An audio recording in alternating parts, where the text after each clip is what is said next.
ঘড়িতে বাজে 6:10। তো এই জাস্ট আমরা বেরোচ্ছি সুন্দরবনের উদ্দেশ্যে। কাকার টোটোয় করে যাব এখন বাসে। বাস আমাদের রাস্তায় দাঁড়িয়ে আছে। আজকে থেকে 3 দিন 2 রাতের ট্যুর আমাদের। যাব বাসে উঠবো আর সোজা এখান দিয়ে লঞ্চঘাট থেকে ফেরি ধরে আমাদের যাত্রাপথ শুরু হবে।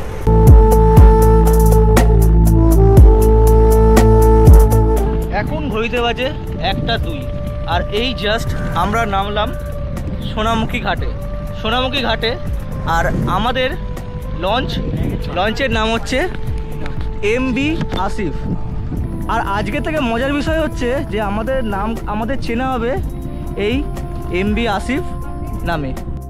আর ভেতরে আছে এইরকম বেশ কয়েকটা রুম, যাতে কি না আমরা ব্যাগ রেখে খানিকক্ষণ আরাম করতে পারবো।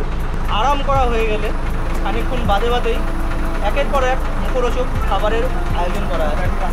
বোটে ওঠার সাথে সাথেই আমাদের বোট লঞ্চ ঘাট ছেড়ে সুন্দরবনের উদ্দেশ্যে রওনা দিল। ঢুকতে না ঢুকতেই আমাদের হাতে চলে এলো ওয়েলকাম ড্রিঙ্ক হিসাবে লিউকো এনার্জি। এই সবে আমরা উপরে উঠলাম, আমরা মানে আমি ফ্রেশ হয়ে উপরে উঠে এবারে কি কি খাবার আছে এখানে সেগুলো একবার দেখে নেব, আর তার সাথে আমরাও টিফিনটা সেরে নেব।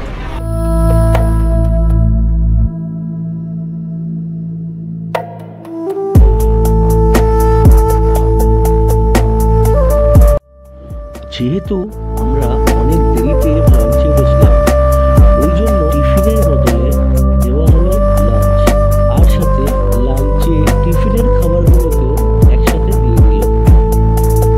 খাওয়া দাওয়ার পর্ব শেষ করতেই আমাদের বোট চলে এলো গোসাবা ফেরিঘাটে। এখানে আছে হ্যামিল্টন সাহেবের বাংলো আর রবীন্দ্রনাথ ঠাকুরের বাড়ি। এখানে আমরা কি কি দেখবো? হ্যামিল্টন বাংলো আর বেকন বাংলো। আর কি? হ্যামিল্টন বাংলো আর বেকন বাংলো। বেকন বাংলো কি আছে? বেকন বাংলোটা কি একটু বলো। বেকন বাংলো রবীন্দ্রনাথ ঠাকুরের বাড়ি। এতদূর আসার পরেও আমাদের বন্ধু আমাদের কিছু ছাড়লো না। আমাদের বন্ধুর সাথে আবার আমাদের দেখা হয়ে গেল। আমরা চলে এলাম এখন রবীন্দ্রনাথ ঠাকুরের বাড়িটাকে দেখতে।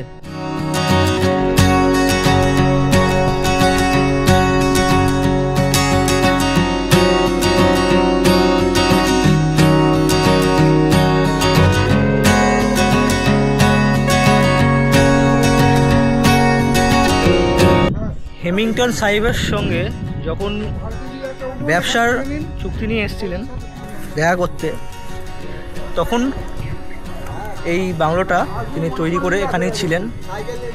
তখন থেকে এখনও অবধি এই বাংলোটা যেখানে টিকে আছে সেটাই তো বিশাল বড় ব্যাপার। হ্যাঁ, সামান্য ক্ষতিগ্রস্ত হয়েছে, তার সবথেকে বড় কারণ হচ্ছে টুরিস্ট। তারপর চলে গেলাম আমরা বেকন বাংলোতে, এবং এখানে রবীন্দ্রনাথ ঠাকুর একদিন রাত্রি যাপন করেছিলেন। বেকন বাংলোতে ঢোকার টিকিটের মূল্য ছিল 10 টাকা। 10 টাকা এন্ট্রি ফি দিয়ে আমরা ভেতরে প্রবেশ করে গেলাম এবং ঘুরে দেখে নিলাম বেকন বাংলোটাকে।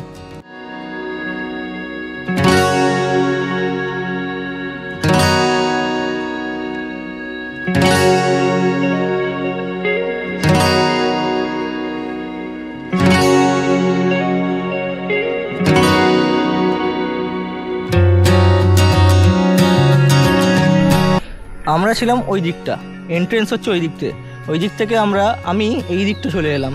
আর আসার পরে আমি এটা কি বুঝতে পারলাম যে আসলে ভিতরটা হচ্ছে কাপাল পার্ক। মানে তোমরা বুঝতেই পারছো যে কীরকম পার্ক হতে পারে। যাই হোক, এটা হচ্ছে কাপাল পার্ক ভেতর দিকটায়, আর বাইরের দিকে হ্যামিল্টন সাহেবের বাগান বাড়ি। আর এখান দিয়ে একটি রাস্তা যাচ্ছে, নিশ্চয়ই এটা 100% এটা কাপাল পার্ক। তো আমার ধারণা একদম 100% কারেক্ট, যেটা আমি ভেবেছিলাম সেটাই। বাঘ দেখতে পেয়েছি, তবে বাঘের রংটা একটু ফ্যাকাশে হয়ে গেছে। ঠিক করে বল আগে, সোজা কিসে পড়িস তুই?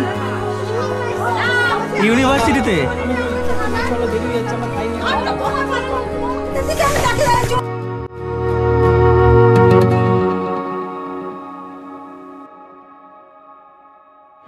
হঠাৎই এতগুলো নৌকো একই জায়গাতে নোঙর করা আছে দেখে বুঝতে পারলাম যে আমাদের নামার সময় হয়ে গেছে। চলে এলাম আমরা পাখিরালা ফেরিঘাটে। তো এইখানে আজকে আমাদের প্রথম দিনের স্টে হবে।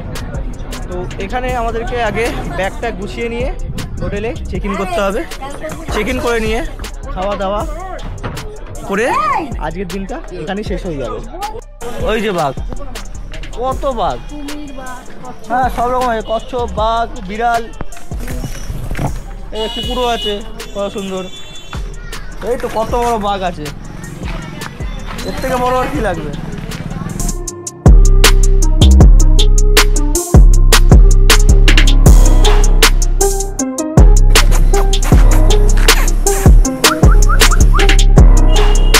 চলে এলাম আমাদের আজকের গন্তব্যস্থল, বা বলতে পারো আমাদের এখনের বাড়ি। তো এখানেই আজকে আমাদের রাত্রিটা কাটাতে হবে, আর খাওয়া দাওয়া আনন্দের মধ্যে দিয়ে দিনটাকে শেষ করতে হবে। তো এই জাস্ট রুমে ঢুকলাম। রুম টুরটা খানিকটা এরকম। এখানে কোনো কাভার টাভার কিছু নেই, এই দুখানা খাট দিয়েছে আর এই একটা ওয়াশরুম। ওয়াশরুমটা মোটামুটি পরিষ্কারই আছে, আমি বলবো এটা অ্যাভারেজ।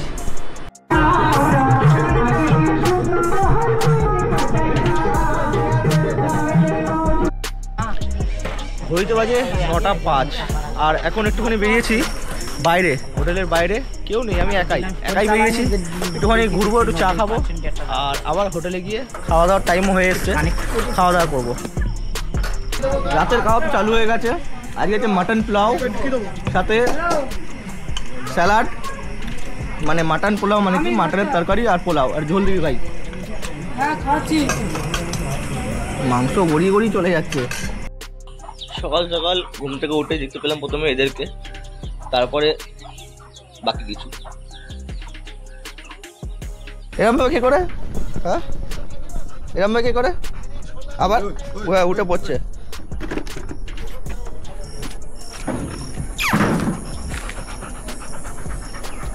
সকাল সকাল দেখা হয়ে গেল বন্ধুদের সঙ্গে। এটা হলো ছাদের থেকে আমাদের হোটেলের বাইরের ভিউটা।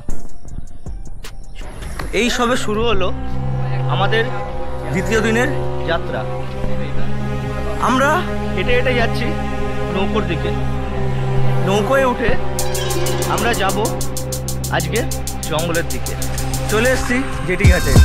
জেটি ঘাটে এবারে লঞ্চে উঠবো। লঞ্চে উঠে বেরিয়ে যাব বাঘের সন্ধানে। আর এখনই আমার চ্যানেলটাকে সাবস্ক্রাইব করে বেল আইকন চেপে পাশে থাকো।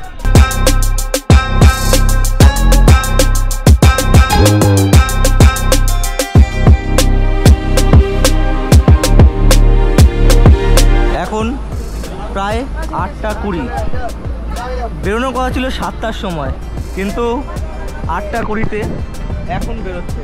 তার কারণ সবাই লেট লাতিফ আমরা। যাই হোক, বেরিয়েছি সুস্থভাবে। দেখা যাক বাঘের দর্শন হয় কি হয় না।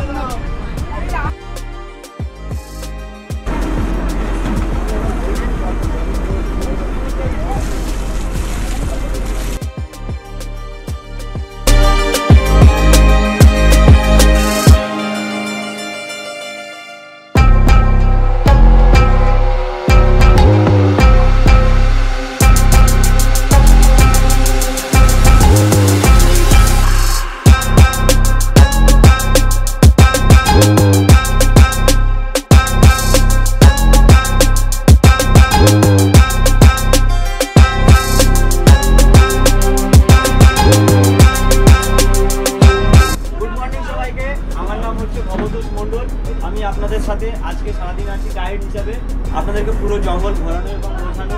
যেটুকু আমি জানা আছে সেগুলো অবশ্যই বলবো, আর আপনাদের যা শোনার থাকবে আপনারা আমাকে জিজ্ঞাসা করবেন। আমি আছি যেহেতু আপনাদেরকে সবাইকে বলে দেবো, যেগুলো জানার দরকার হবে সব বলবেন, আমি বলে দেবো। এখন আপনাদের যেটা শুরু হচ্ছে, যে নদীর ওপর দিয়ে যাচ্ছি, এটা হচ্ছে ঘুমর বা গুমতি নদী। ঘুমর বা গুমতি দুটো নাম আছে, ঘুমর বা গুমতি নদী। যেটা একটা সাইড, ওই সাইডটা যেটা পাখিরালা থেকে যেটা আসছে, পাখিরালা সেই জায়গায় যেটা ওই সাইডটা, আর সামনে আছে গুমতি। ওটা হচ্ছে ঘুমর, এটা হচ্ছে গুমতি। এই নদীটা ডাইরেক্ট ট্রেন হচ্ছে পঞ্চমুখানি থেকে শুরু হচ্ছে। ওখান থেকে কিছুটা ভিতরে গিয়ে সামনে গিয়ে ঢুকে যাবো আমরা দোবাকি খাল হয়ে ঢোকার পরে ওখান থেকে আমরা দোবাকি ক্যাম্প করবো। ওখানে একটা ক্যানোপিয়ম প্রায় আধা ঘন্টা ধরে আমরা ওখানে থাকবো। ওখানে একটা ওভারব্রিজ আছে জঙ্গলের ভিতর দিয়ে, যেখান দিয়ে আমরা পায়ে হেঁটে গিয়ে দেখতে পাবো জঙ্গলের ভিতরে। সামনে ওয়াচ টাওয়ারের সামনে থাকবে একটা বড় মিষ্টি জলের পুকুর, যেহেতু এই নদীর জলগুলো পুরোটাই সমুদ্রের জল, পুরোটাই নোনা জল। তাই জন্য ওখানে কি হয় যে বন্য প্রাণী বা পশু পাখি যারা আছে তাদেরকে খাওয়ার জন্য একটি করে মিষ্টি জলের পুকুর তৈরি করা হয়েছে প্রতিটাই ক্যাম্পের ধারে। ওখানে ওই ক্যাম্পের কাছে গেলে আমরা দেখতে পাবো যে ওই পুকুরটাতে কি হয় যে বন্য প্রাণী যেগুলো আছে ওগুলো জল খাওয়ার জন্য আসে। নোনা জল খেলে কি হয় তাদের শরীরের লিভার কিডনি এইগুলো কি হয় নষ্ট হয়ে যায়, যার জন্য ওরা ওই পুকুরটার কাছে চলে আসে জল খাওয়ার জন্য। ওখানটায় দেখবো যদি ওখানে কিছু দেখতে পাওয়া যায় তাহলে ভালো, কারণ এখন যেহেতু হাই টাইড ওই জন্য অনেকেই বলছিল যে বাঘ দেখাতেই হবে। বাঘ কিন্তু এটা কিন্তু একদম পুরো সহজ কথা নয়। যেটা যে অন্যান্য ফরেস্ট এরিয়ায় যে বাঘ ঘোড়া কার সাফারি থাকে, বাঘ যদি যায় ট্রাভেল করে তখন কি হয় সামনে গিয়ে গাড়ি দিয়ে আড় করে দেয়। এখানে কি হচ্ছে বোট নিয়ে যাচ্ছি আমরা, বোট নিয়ে ঘুরে দাঁড়া করলে একে অপরের গায়ের উপর উঠে যাবে, গিয়ে বোট ভেঙে যেতে পারে, তখন সবাই জলে নিহত হতে পারে। জলে পড়লে তখন কি হচ্ছে জলে থাকছে কুমির আছে, হাঙর আছে, জলে কুমির আছে, হাঙর আছে, যেগুলো মানুষের ক্ষতি করতে পারে। তাই জন্য কি হয় যে এখানে কেউ গ্যারান্টি দিয়ে বলতে পারে না যে আমি বাঘ দেখাবই। এখানে প্রতিটা মানুষের নজর ওই যে হলুদ ফেন্সিংয়ের থেকেও বহু ভেতর অবধি নজর দিয়ে রেখেছে, যদি কেউ একটা বাঘ দেখতে পায় সেই আশায়। একজন দেখতে পেলেই সবাই একা একা দেখতে পেয়ে যাবে, কিন্তু এখন অবধি দেখতে পাইনি। চলো দেখা যাক আগে কি হয়। সবাইকে গুড মর্নিং। মর্নিং কটা বাজে? 10টা বাজে। 10টার সময় মর্নিং আওয়ার কি হবে?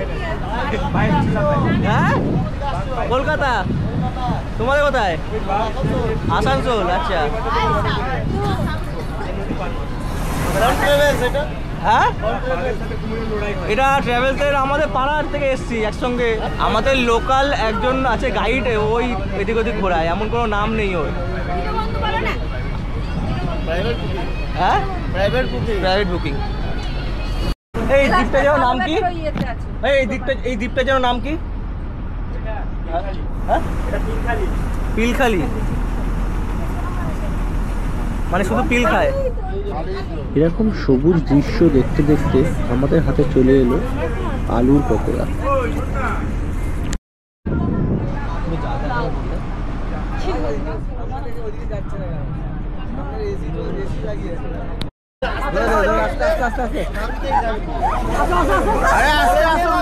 বাসটা ধরে তাড়াতাড়ি আসুন,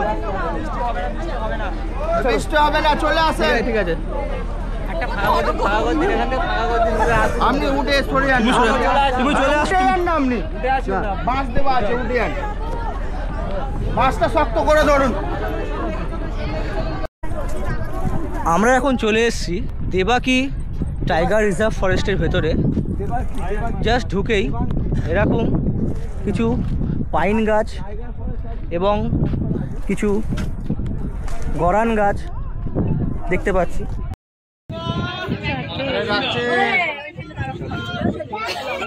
বাঘ তো দেখা গেল না, কিন্তু হরিণ দেখা গেছে এখানে।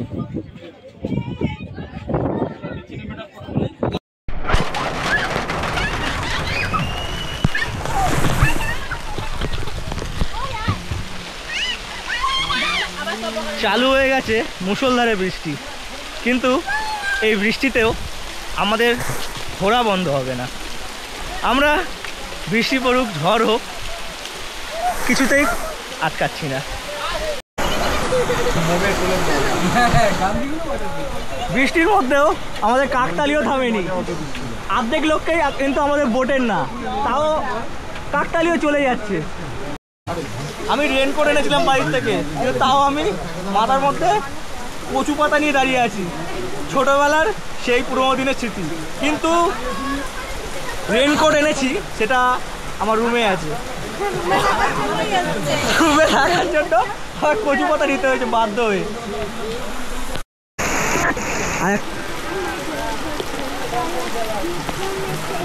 লেগে দেখতে যাব আমি তুমি টিডিং টিডিং টিডিং টিং টিডিং টিডিং টিডিং টিং।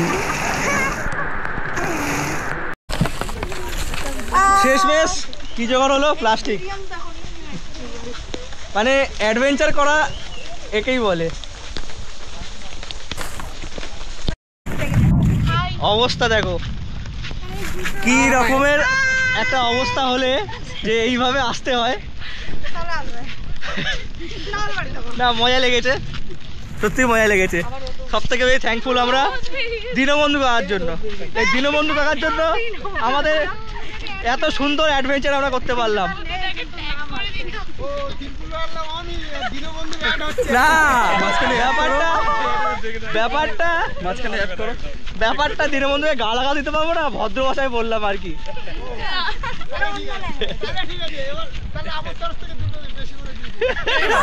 আচ্ছা আচ্ছা আচ্ছা আচ্ছা সবাই কিন্তু আমরা সেরে ভেবে চলে এসেছি, কিন্তু কথা হচ্ছে আমার গায়ে জল পড়া দিয়ে পড়ছে।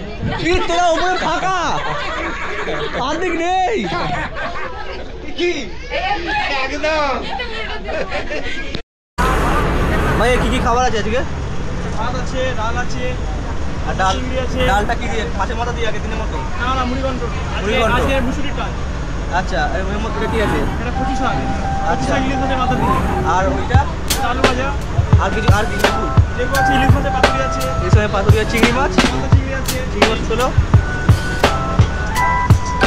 আচ্ছা আর এটা আমাদের রান্নি দাও। ওই তো রাঁধুনি দাঁড়া দেখে দিলাম।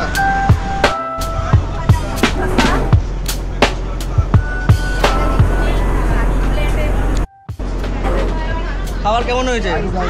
খাবার কেমন হয়েছে? এখনো মুখেই তুলে না বলছে খাওয়া খাওয়া সুন্দর হয়েছে। জিজ্ঞেস করছি।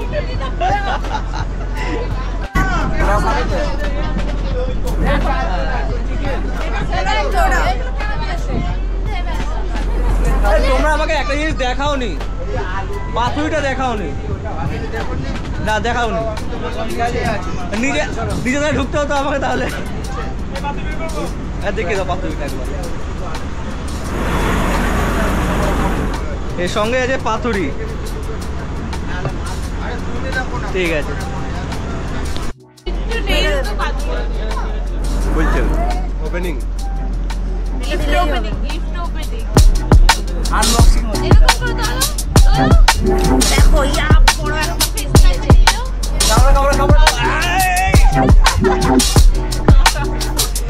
ওটা দেখাটা ছিল খাওয়া।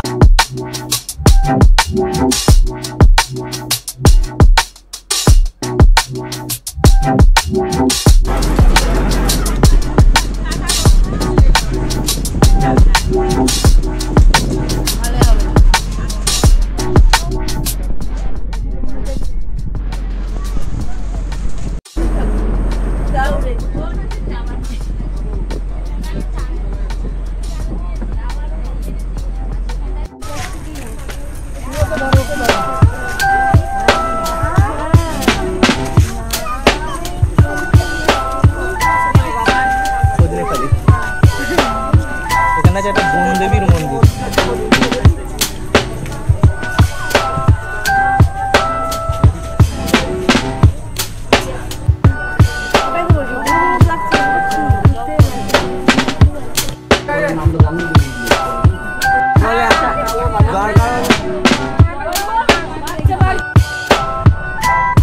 আমরা এখন আছি সজনেখালি ওয়াইল্ড লাইফ স্যাংচুয়ারিতে। এখানে নাকি কুমির আরো কিছু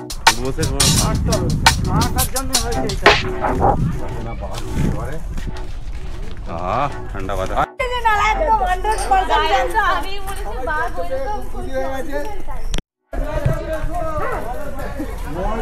ধ্যান তো মনে হচ্ছে এর মুখটা দেখো মরে গেলে গন্ধ থাকতো। এই এরকম করে থাকে যা মিষ্টু না না ও ওখানে কি নাচ দেখা?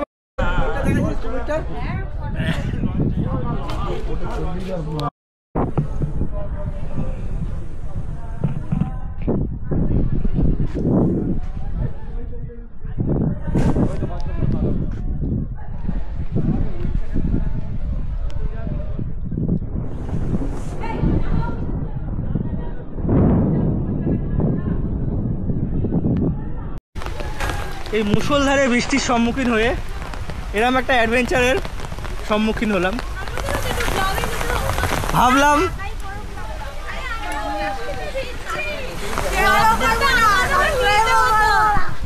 আচ্ছা সবাই তাহলে আমাকে বলে দাও কি করতে হবে।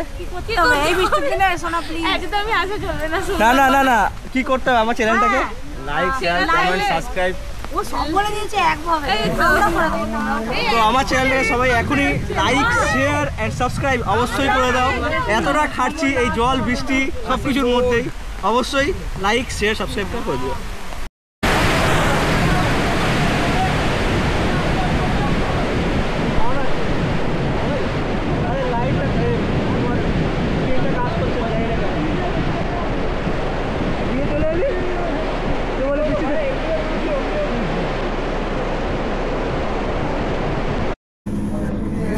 রুমে বসেছিলাম আর এই মাত্র চা দিয়ে গেল, চা মুড়ি, এই চা আর পেঁয়াজি মুড়ি ঝুরি ভাজা। তো এটা খেয়ে নিই, এরপরে এত আবার রাতের খাবার বাকি আছে। আজকে হলো দ্বিতীয় দিনে আমাদের টিফিন করার পরে এখন জাস্ট আমরা বেরোলাম যে একটুখানি আমাদের এখানেই একটা নাচের একটা পরিবেশন একটা করা হচ্ছে, সে তোমায় দেখাবো একটুখানি, দেখিয়ে তারপরে খাওয়া দাওয়া করে তারপর আজকের দিনটা শেষ করে দেবো।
আজকে হয়ে গেল শুরু তৃতীয় দিনে, আর আজকে একটা জায়গায় ঘুরবো, একটা জায়গা ঘুরে নিয়ে তারপরে চলে যাব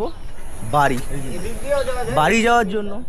আবার ঘাটে যেতে হবে, ঘাট থেকে ওপারে আমাদের বাস চলে আসবে যথাসময়ে, তারপরে ওখান থেকে সোজা বাড়ি। আর আপাতত আমি রাস্তায় এলাম কেন, দোকানে গেলাম দই খেতে। তারপর আমরা টিফিন করে নিয়ে চলে এলাম লোকনাথ মন্দিরের দর্শন করতে। এই লোকনাথ মন্দিরে যাবো না করে সবাই গেল, তার শেষমেশ এসে লোকনাথ মন্দিরকে দেখে এই গ্রামের ভেতর দিয়ে তারপরে চলে গেলাম বাড়ির উদ্দেশ্যে। এখানে আছেটা কি, কার মন্দির? আচ্ছা, বয়ফ্রেন্ড গার্লফ্রেন্ড ধরে ধরে আসছে। ওই যে ওই টাইপ আছে না, টাইপ ব্যাপারটা হয় না, কি জন্য টাইপটা, নামটা বলবো না, থাক, বললে অসুবিধা আছে। ভালো 300 টাকা খাতা নিয়ে না কেন, কি সুন্দর বর্বদিনকে। ওই মধ্যখানে একটা দুটো মেয়ে ভাইরাল হয়েছিল না, দুটো মেয়ে মধ্যখানে ভাইরাল হয়েছিল না, এবার তোমরা ভাইরাল হবে। জিজ্ঞেস কর, আমি এখন ফটোটা ভিডিও করবো, আচ্ছা ফোনে ফটো, এখানে ভিডিও। আরে ওপর বলে দিয়ে নাও না।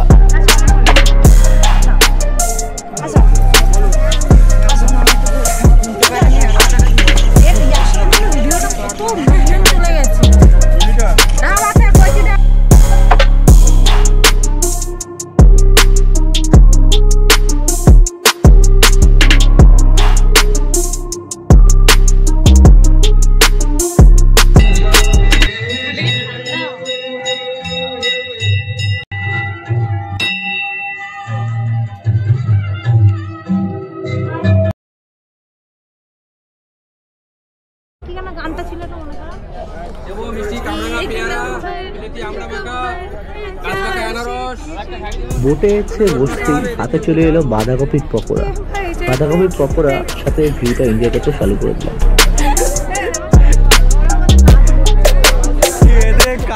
তারপরে ড্রাইভারের দ্বারাই হচ্ছে না দেখে আমি নিজের হাতে স্টিয়ারিংটা নিয়ে নিলাম, নিয়ে তারপরে ফটাফট হু করে চালিয়ে ঘাটে চলে এলাম। আর সাথে প্রথমবারের মতো বোট চালানোর অভিজ্ঞতাটাও নিয়ে নিলাম।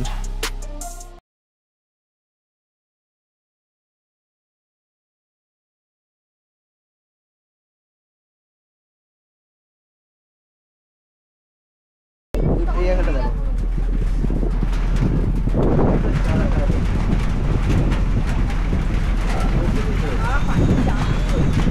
কি বললাম এখানে পুরো শুয়ে পড়েছি।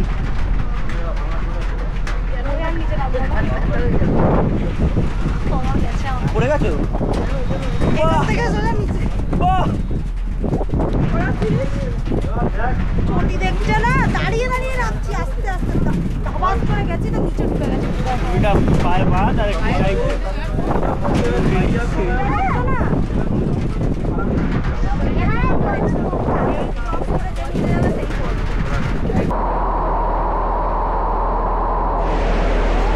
তারপর আমাদেরকে চলে এলো দুপুরবেলার লাঞ্চ। লাঞ্চে ছিল ইলিশ বিরিয়ানি, সাথে চিকেন কষা, সাথে ইলিশ মাছ ভাজা আর স্যালাড। এই তারপরে ছিল চাটনি, পাঁপড়। এই চারটে খাবার খেয়ে আমাদের লাঞ্চটা সেরে নিলাম। তারপরে ছিল ঘাটে নামার পালা, মানে বাড়ি যাওয়ার পালা।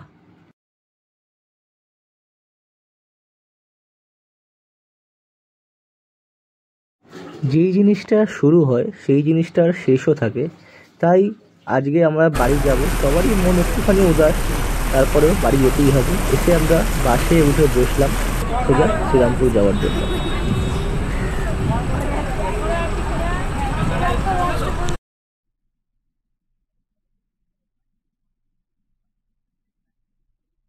সবাই টাটা করবে, খালি টাটা।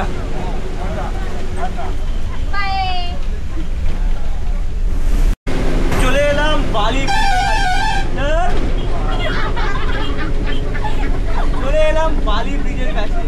বালি এবার ক্রস করে আর মোটামুটি 15 কিলোমিটার পরে বাড়ি ঢুকে যাবো। যেই জিনিসের শুরু থাকে সেই জিনিসের শেষও থাকে।